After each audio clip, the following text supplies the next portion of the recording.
Hey, it's Drybear. Yesterday we had a fireside or campfire chat with the developers of Diablo 4. And while I did post a summary on Twitter and also in my live chat on stream, I figured I'd put a summary here on YouTube as well for anyone who's wondering what went on. And for future, when we get dev updates or campfire chats, I'll stream it live while it's going on and give you summaries as it's going on if you want to hang out in my live chat. And of course, if you don't come hang out with me in the community, the next time you go to a restaurant and order water, it's going to have more ice than you like. All right, so this is my summary from yesterday when we were watching the live stream, all the things that are coming through. And I would say overall, my impression from this was exceptionally positive. I think they hit on a lot of the major notes that the community and the gamers wanted from the game. I was very happy about a lot of these coming in. And it seems like they're being very aggressive about their schedule as well. Now, they made some very fair points around certification on console, slowing things down. This does slow things down quite a lot, depending on how fast Sony and Microsoft get back to you on when you submit for certification and things like that. I can tell you from experience that is a very slow process. But there's some really cool things coming that they mentioned might be here before Season 1, which is scheduled to be mid to late July. And there's also some things that are coming in Season 1 that are going to be really cool. The first thing to talk about is that Nightmare Dungeons are going to have increased experience. This is huge. They have been target nerfing a lot of the regular open world, overworld dungeons that were being utilized to level quickly. And the note that they gave on the stream was primarily that they think that the end game content should be what you should be doing, and it should always give more experience than the regular dungeons. And I agree. I think this is a very poignant effort. It's right on target, and it's exactly what it should be. So they are saying that they're going to increase the dungeon XP. They weren't 100% clear on whether it was going to be the mobs that you kill or the end experience you get at the end of the dungeon. I think it would probably be better if it was the end of the dungeon, just so it's less farmable and more you're doing the end game content, but we'll see what they end up coming up with. The next one was a surprise for me. Sigils teleport you to the Nightmare Dungeon, and they said possibly or likely Season 1. So what they want to do with this one is that when you activate the sigil, it'll create a portal to the Nightmare Dungeon that you're trying to go to. And it seemed, based on their discussion, that they had talked about the difference in length from waypoint or teleport to the dungeon itself. Some dungeons are very out of the way. The closest waypoint is very far away, and you have to ride on your horse all the way over, which makes that dungeon less viable, less interesting as an endgame dungeon. And rather than trying to solve that problem by moving the waypoints around, giving new waypoints, it seems like they have conceded, and they're going to be giving us a way to teleport directly to the Nightmare Dungeon. And I love this change because it means that it's going to be a lot easier and more enjoyable to run Nightmare Dungeons back to back. You no longer have to keep a whole bunch of one dungeon in your stash of sigils so that you can run it, leave, do that over and over. You can just run whatever you want, which I think is the way it should be, rather than having to run around the world every time you do a dungeon. They also mentioned the Blighted Corpse VFX. This one is when you have a modifier for Necromancer on your corpse explosion, it causes a shadow area of damage to spawn around the corpse. It's a deployable. However, they stack on top of each other and it starts to become impossible to see anything underneath it. They mentioned this as being a bug, not necessarily how the VFX were created or meant to be displayed. And so I'm not really sure what's going to happen here. They said they're going to adjust it, but the live ops producer was mentioning that this was a bug, which means that I'm not entirely sure how this is going to end up once it's fixed, if they're going to change the visual representation of the blight, or if it's going to be something that changes the logic around how it gets displayed when they stack on top of each other. We'll have to wait and see. And they also did mention that they want to look at some of the more important VFX that appear in the world that are very dangerous. Things like the curse, the little sigil that appears on the ground, the red one that explodes and fears you. Things like that I think could use some love, but I guess we'll see.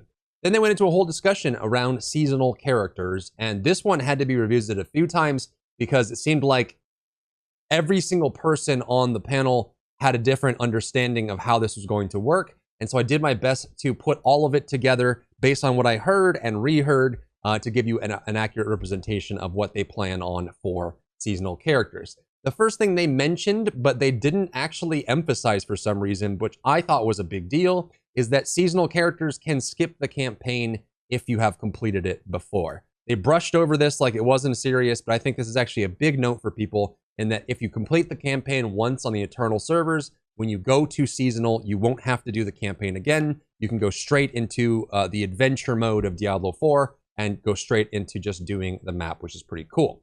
Next, for Renown and side quests and dungeons, strongholds, all of that. This was the final representation of what I got out of it, and this is how I believe it to be working when it comes out. Keep in mind, this might change. They might change their mind as we get to Season 1, but this is what they conveyed to us on the stream. You will keep the Renown progress for Altars of Lilith, waypoints, and the map reveal, which means that when you make a seasonal character on a seasonal server and you have the Eternal character, so say you have an Eternal character, your Renown is completely done. When you first make a seasonal character on the server, you will have the Renown progress from the Altars of Lilith, from all of the waypoints, and from all of the map reveals.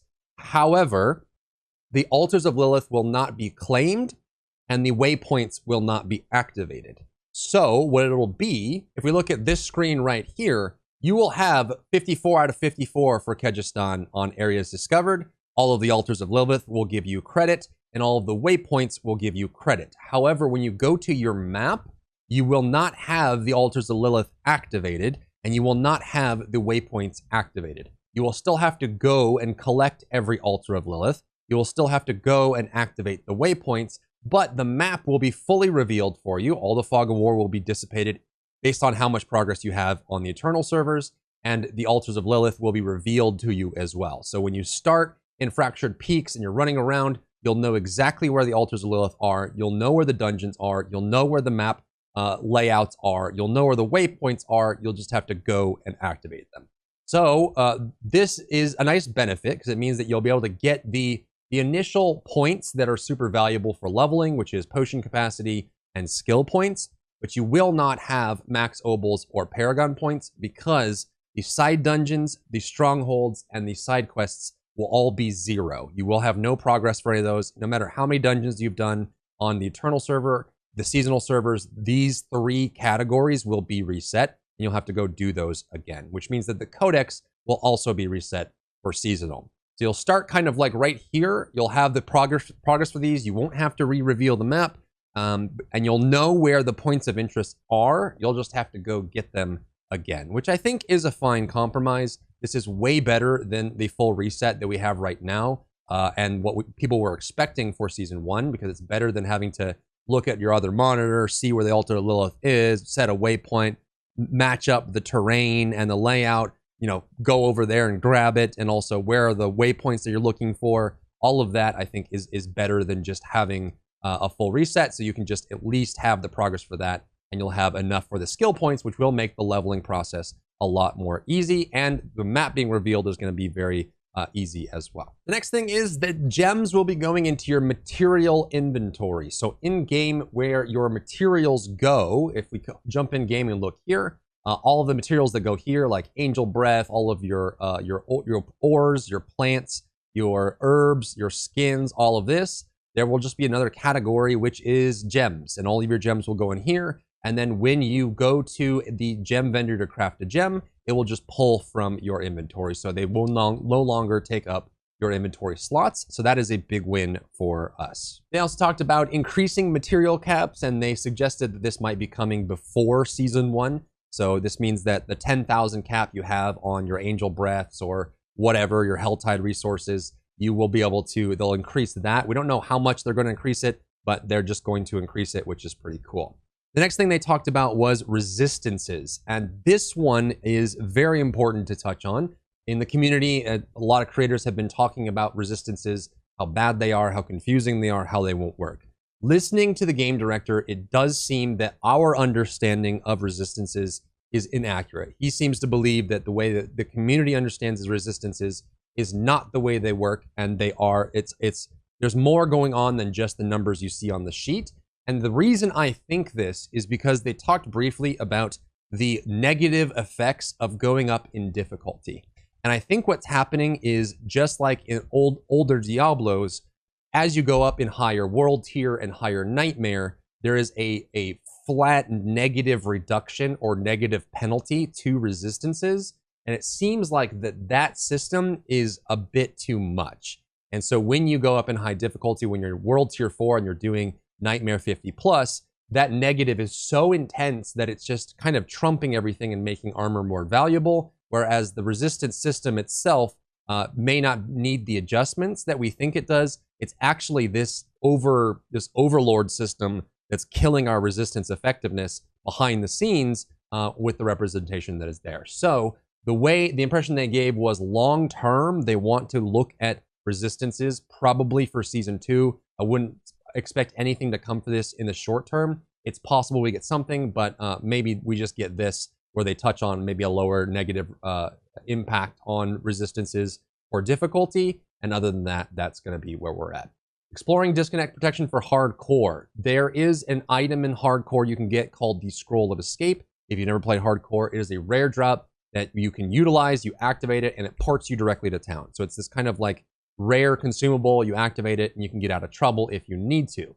They are exploring, and the reason I use the word exploring here is they were very careful about how they worded this, and they want to make sure it's not abusable, but it is a disconnect protection for hardcore. So it depends on how the logic ends up when they're finally done with the system, but the way they described it as is if you get disconnected and you are in danger, you will automatically consume a Scroll of Escape if you have one, and it'll take you back to town and prevent you from dying.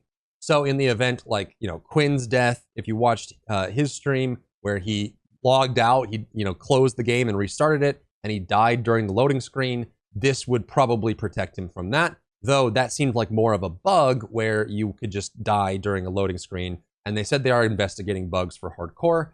But this one I think is, let's not get our hopes up for this, because this one can very easily become abusable, or it could very easily become kind of useless for the user. This could go a lot of different ways, and until we actually have what they end up making, I wouldn't get your hopes up for this one. But at least it's something in case you get disconnected, and you die to bats or something.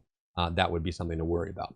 World boss caches out leveling you is a bug, is what they mentioned, and the Barbarian uniques dropping for Druid often is a bug. Though they did say that it will happen that you will get uniques that aren't for your class. I don't really know why this is the case, considering that you can't trade, but I guess you can give them to your other characters. So you could get a Barbarian unique as a Druid, and then you can give it to your Barbarian if you wanted. They said that they don't want to outlaw getting uniques for other classes. They just want it to be rare, and they said that it was a bug that the Barbarian uniques were dropping really often for Druid, so that one's pretty cool. They touched on they will not be making any changes for being able to directly teleport to another player. They like the town being the hub that you teleport to, and that you can go near where someone is. You can see them on the map, but they don't, it seems like philosophically, they don't want to be able to teleport directly to another player. They also mentioned on new jewelry and marking options coming to the wardrobe soon. A lot of these, I'm guessing, are probably going to be as part of packs in the store, if I were to venture a guess. But they did mention nothing new around the physical appearance of the character, new customizations along those lines, or colorizations for your gear or transmogs. But they did explicitly say that new jewelry and marking options are coming into the wardrobe. And again, I do believe this is just going to be part of packs in the store. So that is the summary of the campfire chat. There's some really cool stuff in here. I love the Nightmare Dungeon XP increase. I love the teleport to dungeons with sigils. Those two by itself, I think, are big enough of wins to warrant a patch. Seasonal characters can skip the campaign and they won't have to reveal the map. They won't have to locate the waypoints, and they won't have to locate the altars, but they still will have to do everything else again for renown. So it's a bit of a win-lose there in some senses. Gems going into material inventory is great. I actually would love it if aspects would go a similar way as this, because I think the aspects get out of control as well, sharing the same inventory space in the stash. But maybe with stash tabs, this gets better. Material caps going up is nice. You miss, that way you don't lose out if you're super hard farming. I think this doesn't affect that much of the population, but it is kind of a nice change. And then the rest is just kind of like, things to know. So I think overall, season 1's looking really cool. I'm pretty excited, but let me know what you think down below about all of these changes. If you enjoyed yourself today, leave a like down below. You can support me and my work on Patreon and view Patreon exclusive content, link in the description. Thank you so much for tuning in, and I'll see you in the next one.